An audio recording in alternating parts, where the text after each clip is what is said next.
दिल्ली के पहाड़गंज संसदीय क्षेत्र में सीएम धामी का रोड शो। भाजपा प्रत्याशी बासुरी स्वराज के पक्ष में मांगे वोट।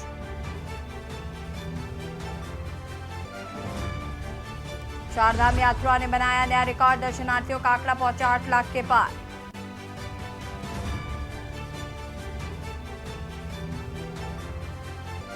हेमकुंड साहिब यात्रा का शुभारंभ। राज्यपाल ने ऋषिकेश हेमकुंड साहिब गुरुद्वारा से पहले जत्थे को किया रवाना। 25 मई को खुलेंगे कपाट।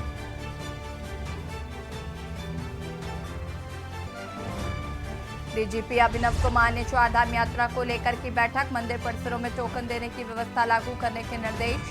वन विभाग ने जारी की नई नियमावली। वन्यजीव के हमले में घायलों के लिए नियमावली जारी। आयुष्मान योजना के तहत इलाज करवाने में नहीं मिलेगा मुआवजा। प्रदेश के 5 जनपदों में बारिश का अलर्ट। 26 मई के बाद अधिकांश क्षेत्रों में बारिश की आशंका। चारधाम में भी 3 से 4 दिन तक बारिश की संभावना। आप देख रहे हैं के न्यूज, खबरों का सारथी। नमस्कार, खबर उत्तराखंड में आप सभी का स्वागत है। मैं हूं आपके साथ यशु शुक्ला। खबर देहरादून से है, जहां पर वन विभाग ने नई नियमावली जारी की है, जिसमें वन्य जीवों के हमले में घायल व्यक्ति अगर आयुष्मान योजना के तहत इलाज करवाता है तब ऐसे में उसको मुआवजा राशि नहीं दी जाएगी। यहां तक कि आयुष्मान के तहत इलाज के दौरान मृत्यु होने पर भी आश्रितों को मुआवजा नहीं मिलेगा। इसको लेकर कांग्रेस ने सरकार पर सवाल खड़े किए और कहा कि सरकार को जनता के हितों का ध्यान रखा जाना चाहिए था, क्योंकि उत्तराखंड विषम भौगोलिक परिस्थिति वाला प्रदेश है। ऐसे में पर्वतीय क्षेत्रों में वन्य जीवों के हमले होते ही रहते हैं। सरकार को चाहिए कि उनको उचित मुआवजा दिया जाए, लेकिन वह लोगों के साथ नाइंसाफी कर रही है।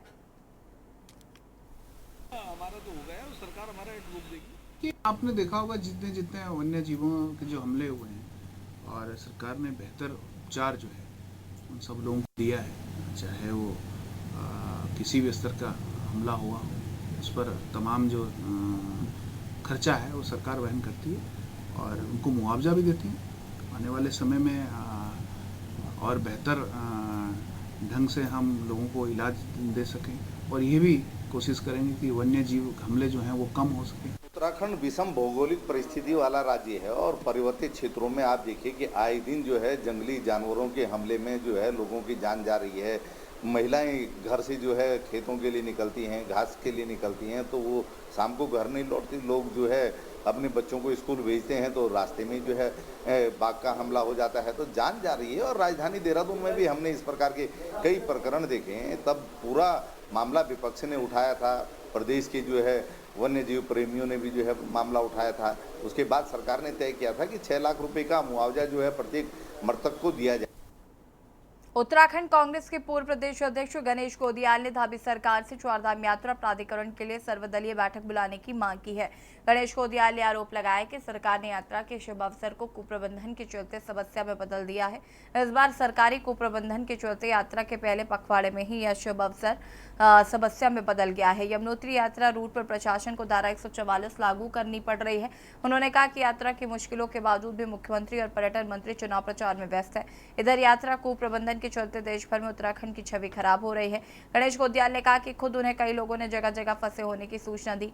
गोदियाल ने कहा कि यदि सरकार के पास यात्रा को पटरी पर लाने के लिए सक्षम लोग नहीं है तो सरकार तत्काल सर्वदलीय बैठक बुलाकर इसका समाधान निकाले। विपक्ष राज्य हित में इस काम में रचनात्मक सहयोग देने को तैयार है।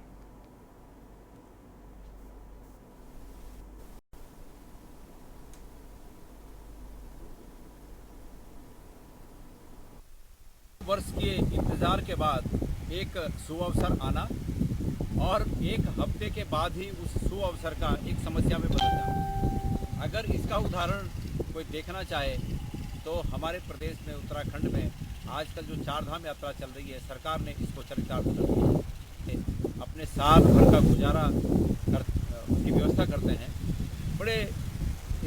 वो बहुत ही खुशी के साथ इसका इंतजार करते हैं। लेकिन एक हफ्ते भी अभी नहीं बीता और जब से यात्रा प्रारंभ हुई है, सरकार की बद इंतजामी के चलते पूरे यात्रा की व्यवस्था पर प्रश्न चिन्ह लगा हुआ है।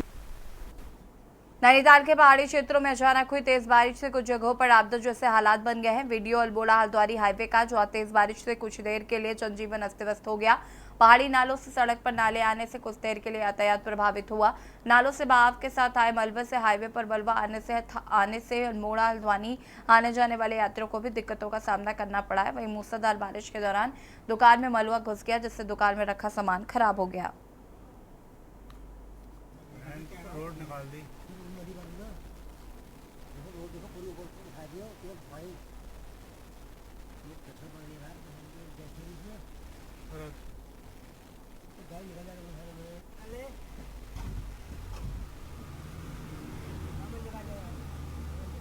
बादल फटने के कारण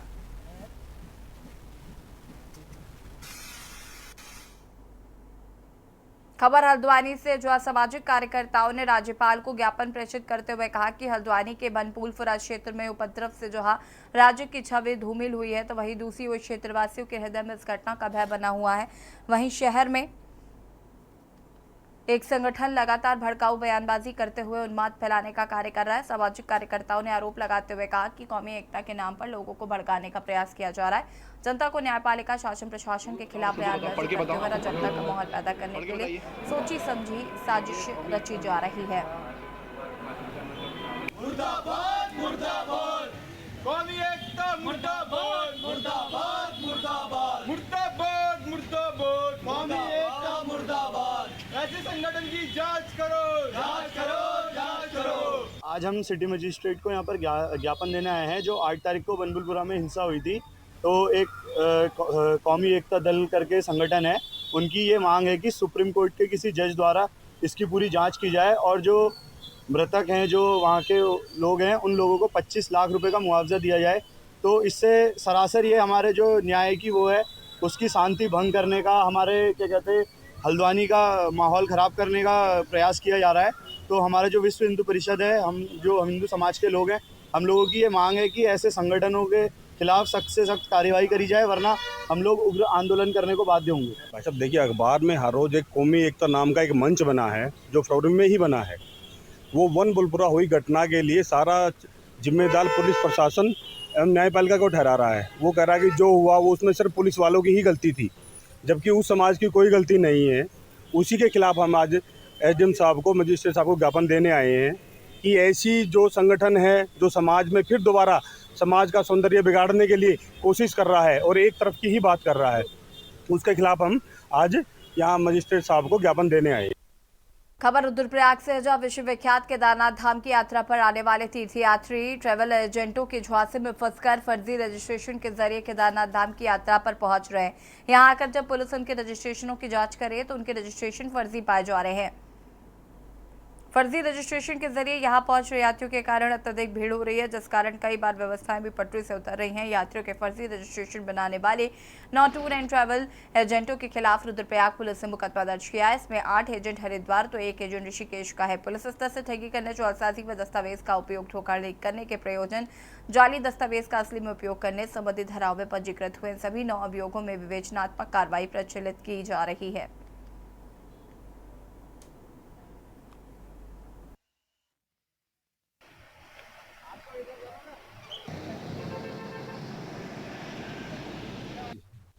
देखिए, केदारनाथ की धाम की जो यात्रा है 10 मई को आरंभ हुई है और अभी 12 दिनों में ही लगभग 3.5 लाख से ज़्यादा यात्री जो है केदारनाथ धाम में आके बाबा केदार के दर्शन कर चुके हैं।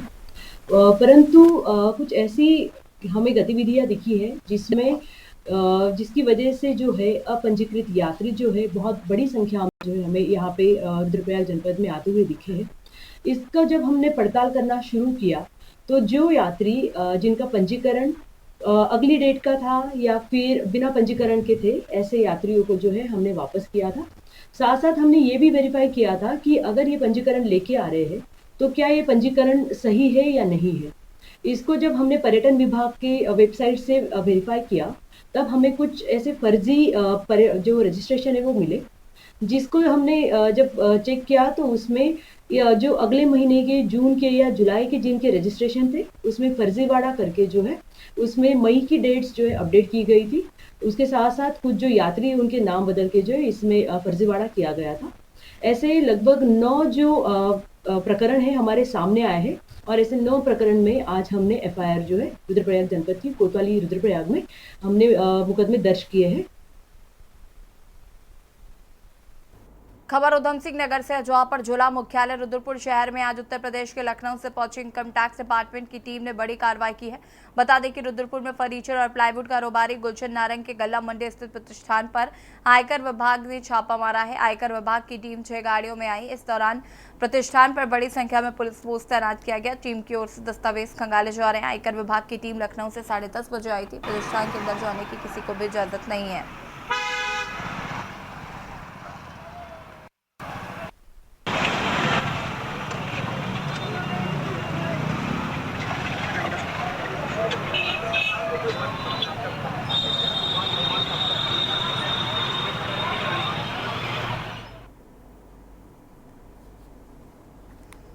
उत्तराखंड में जारी चारधाम यात्रा में भारी संख्या में श्रद्धालु पहुंच रहे, ऐसे व्यवहारों की संख्या भी बढ़ रही है। इसी क्रम में पर्यावरण को ध्यान में रखते हुए परिवहन विभाग ने इलेक्ट्रिक वाहनों की संख्या बढ़ाने को लेकर चार्जिंग सिस्टम डेवलप किया है, जिसमें 4 धाम रूटों पर चार्जिंग स्टेशन बनाए गए हैं। इसको लेकर आरटीओ सुनील शर्मा ने बताया कि रुड़की से लेकर चारों धामों तक हर 40 से 45 किलोमीटर पर 28 चार्जिंग स्टेशन लगाए गए हैं, जिसमें 4 धाम रूटों पर इलेक्ट्रिक वाहनों की संख्या बढ़ी, साथ ही उनको चार्जिंग की सुविधा भी मिल रही है।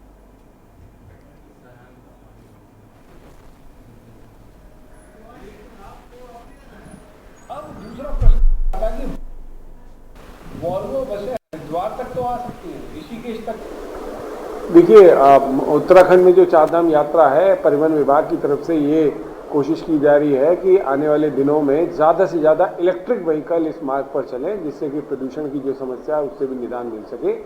उसके लिए पूरा ई चार्जिंग सिस्टम डेवलप किया जा रहा है और ये सिस्टम रुड़की से लेकर यमुनोत्री, गंगोत्री, बद्रीनाथ और केदारनाथ मार्ग पर हर जगह इस्टेब्लिश किया जा रहा है। हमारे पास 28 चार्जिंग स्टेशन इस्टेब्लिश किए जा रहे हैं। हर 40 से 45 किलोमीटर पर एक चार्जिंग स्टेशन मिलेगा।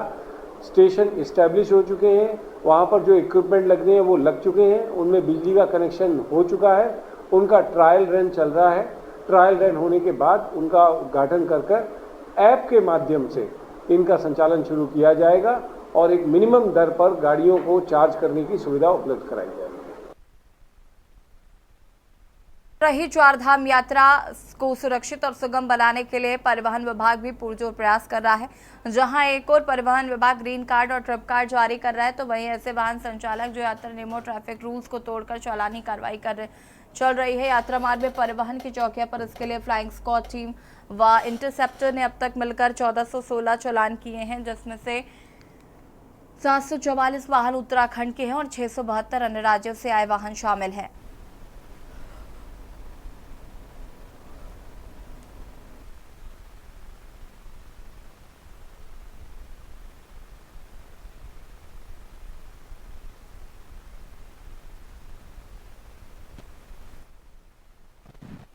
चार धाम यात्रा को लेकर के हमारा जो परिवहन विभाग उत्तराखंड है वो काफ़ी एक्टिव है और हर ढंग के जो भी हमारा एफर्ट हो सकता है वो हम लोग प्रयास कर रहे हैं। उसमें क्या है, ग्रीन कार्ड, ट्रिप कार्ड बनाने की बात है और उसको रेगुलेट करने की बात है। साथ ही साथ अगर कोई नियम कानून को तोड़ता है, ठीक है, जो ट्रैफिक के नियम है और मोटर व्हीकल के एक्ट के नियम है, उसको तोड़ता है तो उसमें हम लोग कार्रवाई कर रहे हैं। और अभी तक जो हमारे चेक पोस्ट लगे हुए हैं और जो फ्लाइंग स्क्वाड हमारे हैं, इंटरसेप्टर जो दल है, इन लोगों ने मिल करके 1416 चालान कल शाम तक किए हैं। इसमें आप देखेंगे 744 जो चालान हुए हैं वो ऐसी गाड़ियों के हुए हैं जो उत्तराखंड की गाड़ियां हैं। रामनगर विकासखंड के अंतर्गत ग्राम कंदला थाली में रहने वाले ग्रामीण को जंगल में हाथी ने कुचलकर मौत के घाट उतार दिया। घटना के बाद जहां एक और मृतक के परिजनों में कोहराम मचा हुआ है, तो वहीं हाथी के आतंक को लेकर ग्रामीणों में दहशत बनी हुई है। हम इसको लगा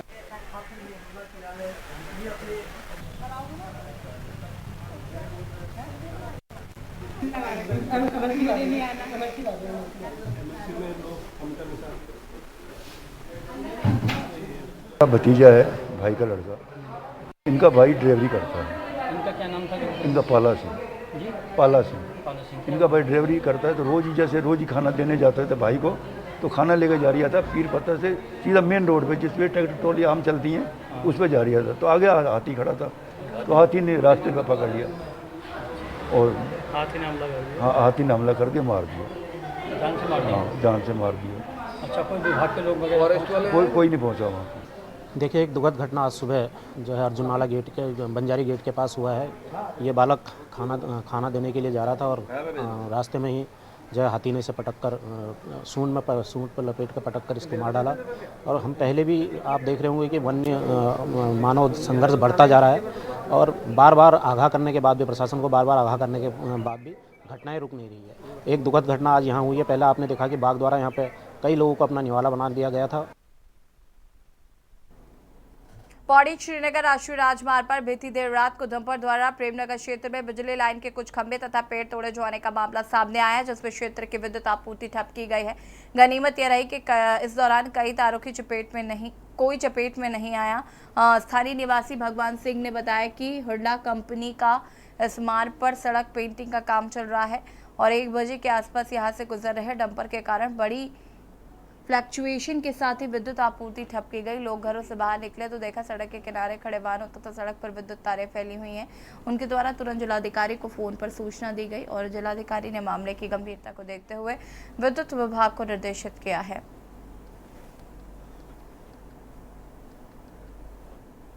रात को 1 बजे की घटना और अचानक यहाँ पर हमारे घर के सामने पत्रकार भगवान सिंह जी रहते हैं, उनको अचानक महसूस हुआ कि इतनी हलचल क्यों हुई। तो उठे हुआ उन्होंने तुरंत सब जगह फोन किया कि घर के बाहर मत निकलना कभी लोग, और उन्होंने तुरंत जिलाधिकारी मतलब प्रशासन को सूचित कर दिया था। तो उस टाइम रात को किसी ने बताया हमको कि डंपर द्वारा ये घटना घटी है। हमने तो नहीं देखा, लेकिन बाजार में लोग कह रहे थे। तो उसके बाद तुरंत पत्रकार महोदय ने वहाँ प्रशासन को शिकायत की। तो रात को एसडीओ साहब आए थे यहाँ पे। हाँ जी, रात को एसडीओ साहब गाड़ी से आए थे यहाँ पे, देख के चले गए थे। तब से लाइट भी नहीं है, इस टाइम काम तो कर ही रहे लोग। ऐसा हुआ है कि कल रात लगभग 1:30 बजे करीब हमारी अधिशासी अभियंता महोदया का फोन आया कि प्रेमनगर क्षेत्र में कोई तार टूटने की घटना हो गई है, पोल तार टूटने की घटना हो गई है। उनको जिलाधिकारी महोदय द्वारा बताया गया इस बात को। तो उन्होंने तत्काल हमें इस बारे में जानकारी दी। हमने तुरंत ही हमारे बिजली घर से निकलने वाले जो फीडर होते हैं उनको तुरंत बंद करा के अपने लाइन स्टाफ को तुरंत ही साइड पर भेजा। और यहाँ पर जो हमारे लाइन स्टाफ रात लगभग जैसी हमें सूचना मिली उसके 10 मिनट बाद यहाँ साइट पे पहुँच गया था और उन्होंने जो तार रोड पे पड़ी हुई टूटी तार थी उनको काट कर एक साइड किया और सप्लाई व्यवस्था को लगभग 2:30-3 बजे करीब सुचारू कर दिया गया। और यहाँ रुकेंगे छोटे से ब्रेक के लिए, जो हाजिर होते हैं। ब्रेक के बाद एक बार फिर से आप सभी का स्वागत है। और एक कहावत तो आपने जरूर सुनी होगी कि सियाने बिल्ली खंबा नोचे। ऐसे ही कुछ वन निगम करता हुआ दिखाई दे रहा है।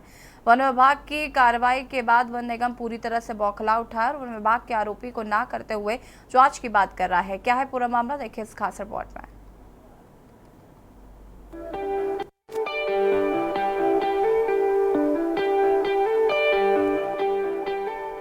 द्वारा तराई पश्चिमी डिवीजन क्षेत्र में भ्रष्टाचार का ऐसा गंदा खेल खेला जा रहा है जो सरकार के राजस्व को तो लाखों का नुकसान पहुंचा रहा है, साथ ही जंगलों की खूबसूरती के साथ भी खिलवाड़ किया जा रहा है। दरअसल वन विभाग द्वारा वन निगम को यूकेलिप्टस के पेड़ को काटने की परमिशन दी गई थी और इसी परमिशन के आड़ में वन विभाग के अधिकारियों ने लकड़ी माफियाओं के साथ मिलकर चोरी छुपे यूकेलिप्टस को बेचने का गंदा धंधा शुरू कर दिया है। लेकिन ये गंदा धंधा ज्यादा दिन नहीं चला।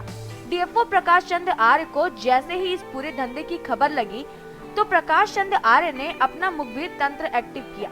जैसे ही लकड़ी माफियाओं द्वारा यूकेलिप्टस को जंगलों से उठाकर अपने अपने गोपनीय अड्डे पर ले जाकर रखा गया, तभी डीएफओ प्रकाश चंद्र आर्य के निर्देशों पर तैयार हुई टीम ने फिल्मी अंदाज मकड़ी माफियाओं पर कार्रवाई कर दी और कार्रवाई में लाखों की तादाद पर यूकेलिप्टस की गाड़ियां बरामद की गई। डीएफओ प्रकाश चंद्र आर्य द्वारा अग्रिम कार्रवाई की जा रही है। वन विभाग के खिलाफ भी अब कार्रवाई करने की तैयारी डीएफओ प्रकाश चंद्र आर्य द्वारा कर ली गई है। ये कल शाम हमको एक सूचना प्राप्त हुई थी कि जो वन निगम की जो लॉट चल रही है, हमारा प्लॉट नंबर 50 और 49, उनका जो वहाँ से जो वन निगम में पातन हो रहा और उसके बाद जो ढुलान कर रहे हैं ठेकेदार, वो लोग इसको माल चोरी करके जो है एक किसी जगह पे इकट्ठा कर रहे हैं और वहाँ से वो जो है बाहर बेच रहे हैं। तो इसकी सूचना प्राप्त होने पर हमारे द्वारा अपना जो मुखबिरी तंत्र है उसको लेकर के अपने स्टाफ को इसकी ड्यूटी लगाई गई और जैसे ही वो माल वहाँ पे पहुँचा तो हमारी टीम द्वारा उसको पकड़ लिया गया और उसके बाद में उसकी गिनती कराई गई। तो ये लगभग 112 नग हैं वहाँ मौके पे मिले हैं, जिनको कि हमारे द्वारा अपने कब्जे में लेकर के उसकी नपत करके और आगे की कार्रवाई उसमें जो की जा रही है। ये देखिए, अब ये तो जांच के बाद पता चल जाएगा कि कहाँ से आया है, क्योंकि उसका गिल्टे तो स्पेसिफिक है, उसमें ऐसा तो कुछ है नहीं, इतने मोटे गिल्टे हैं, तो इस पता चल जाएगा। बाकी जो सूचना थी और जो कार्रवाई के लिए मेरे द्वारा जो निर्देशित किया गया था अपने स्टाफ को किया गया था, उसमें और इसके अलावा और कुछ नहीं। वहीं अपने पद से गद्दारी कर पैसों के लालच में सरकार को रजत का नुकसान पहुंचाने वाले और वन विभाग की आंखों में मिर्ची झोंकने की नाकाम कोशिश करने वाले अब डीएफओ प्रकाश चंद्र आर्य की कार्रवाई से बुरी तरह भूख लगा है और अब मीडिया के आगे अपनी सफाई पेश करते हुए नजर आ रहे हैं। क्या कुछ कहा अपनी सफाई में वन विभाग के क्षेत्रीय प्रबंधक हरीश पाल ने, आप भी सुनिए। आज सुबह ही मेरे संज्ञान में आया है कि रुवेद खान करके कोई ईंट सप्लायर हैं, उनके पेरीफेरी में कुछ यूकलिप्टस के गिल्टे बरामद किए हैं, जिसमें मैंने त्वरित ही डीएलएम जो हमारे पूर्वी रामनगर है श्री राकेश कुमार जी, उनसे जानकारी ली है। तो उनका कहना है कि समस्त स्टाफ हमारा और वन विभाग का मौके पर ही है और उसकी जांच पड़ताल कर रहा है। जहाँ तक उनकी संख्या की बात है, विभिन्न साइजों के हैं, अभी कोई साइज के नाप तुल नहीं हुई है और मिश्रित साइज हैं और 111 नग हैं। तो उसमें जानकारी ली जा रही है कि वो वास्तव में वन निगम के हैं या वन विभाग के हैं। तो ये पुष्टि अभी वन निगम के जो डीएलएम है उनसे की जा रही है। जैसे ही पूर्ण सूचनाएं उपलब्ध होंगी तो आपको अवगत कराया जाएगा। बहरहाल माफियाओं के साथ गांठ से सरकारी राजस्व को नुकसान पहुंचाने वाले वन निगम के अधिकारियों का खेल डीएफओ प्रकाश चंद्र आर्य ने फेल कर दिया है और वन विभाग के डीएफओ प्रकाश चंद्र आर्य की कार्रवाई से वन निगम पूरी तरह बौखला चुका है और जब जांच की मांग कर रहा है। ऐसे में देखने वाली बात होगी कि वन विभाग द्वारा कितने भ्रष्टाचारों के खेलों से पर्दाफाश होता है, वन विभाग द्वारा खेला जा रहा है। Bureau report, Uttarakhand. और खबर उत्तराखंड में फिलहाल इतना ही और आगे देखिए हमारा खास कार्यक्रम मंथन प्रधान संपादक दुर्गेश चौहान के साथ।